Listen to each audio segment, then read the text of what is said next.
And there's our problem. Garage door won't close. Pretty sure I know what happened. Come over here. Yep. Let's see the wire. Wires for our optical sensor here for the garage door have come undone. I think I know the reason. This guy right here. Well, we found our problem. Now let's fix it. So when this happens, when your garage door won't close, yeah, see that time it goes back up because the optical sensor is not working. Little known fact, at least with the Chamberlain garage door openers, is that you can hold the wall button. You just hold it down. Okay, I'm still holding it.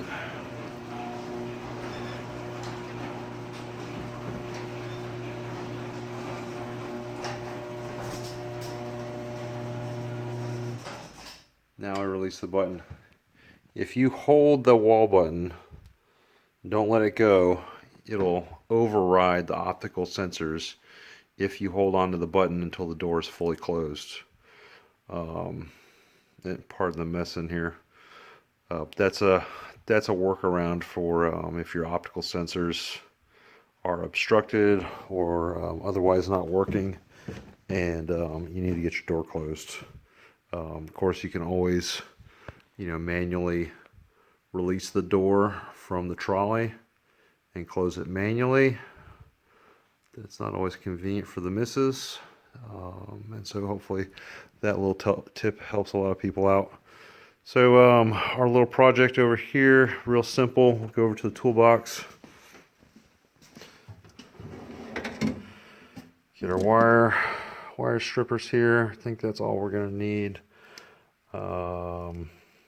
Maybe a pair of pliers to twist the wire together, and we'll reuse the existing wire nuts.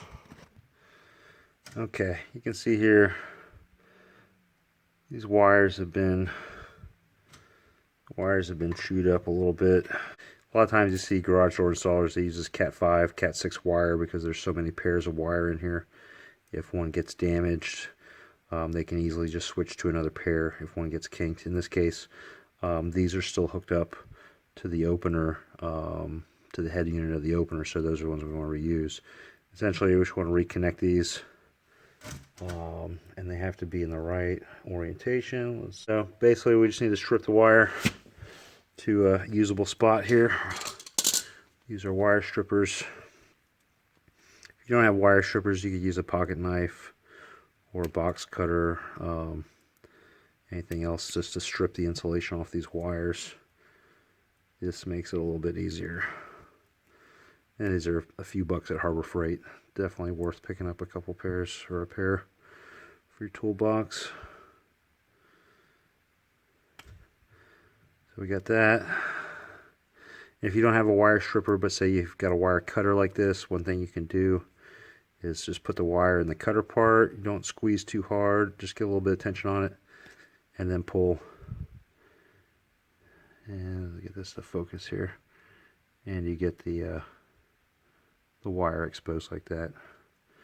Alright, I'm going to do the same thing on this. I'm going to cut off the bad spots, and I'm just going to expose some new clean wire to make our connections.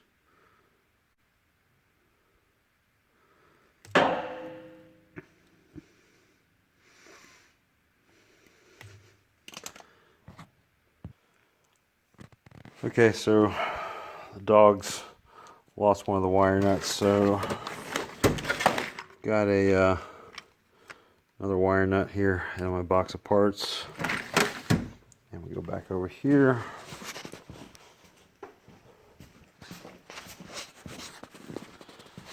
All right. Now the only thing left to do to at least get this functional for the immediate time being is just put a couple wire nuts on here. See, I've twisted. You can see that here. Just twisted the wires around each other, And again, you got to do trial and error to make sure you got the right color to the right wire so that your sensor works. You'll know that because you get the light that lights up here on the sensor.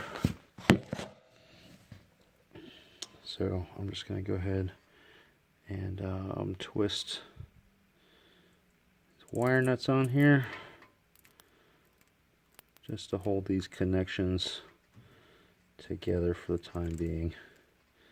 Twist them back in. You can see two different types of wire nuts there.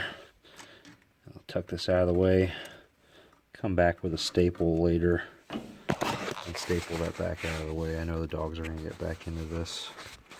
In all honesty, I'm probably going to replace this sensor in the near future. You can see, get the light here. You can see right here, they've already chewed. I've already had to splice the wires right at the back of the sensor. You can see they've gnawed on the wire here.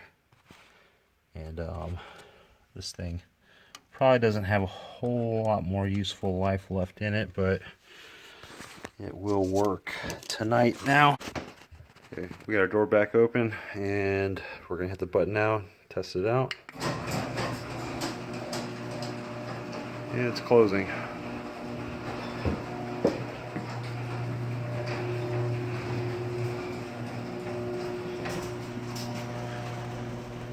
Light and our sensor's still on. Again, I'm gonna have to clean this up. Like I said, I'm probably gonna be replacing these sensors. They're the original sensors to this house. They're 8 or 9 years old. You can see they're getting kind of beat up there, and probably time to replace them anyways after that wiring repair that I've already done on it. But by fixing it myself tonight, it is a little after 10 o'clock at night. I don't know many garage door companies that are open right now. Many handyman that are open right now. By fixing it ourselves, we saved a repair call on this door. And most importantly, when my wife goes to leave tomorrow with the kids, garage door opener will work and function properly for her, so she has no trouble getting out of the house and getting on. Thanks for watching. We'll have some more projects coming up. Again, workshop's a mess, but getting ready for Christmas, getting ready for our kind of winding down hunting season here. Got the Jeep to work on. We've got some woodworking projects, got some storage projects. Got a lot of cool stuff coming up, so tune into the channel. If this video helped you out, be sure to like and subscribe. And until next time, let's fix it.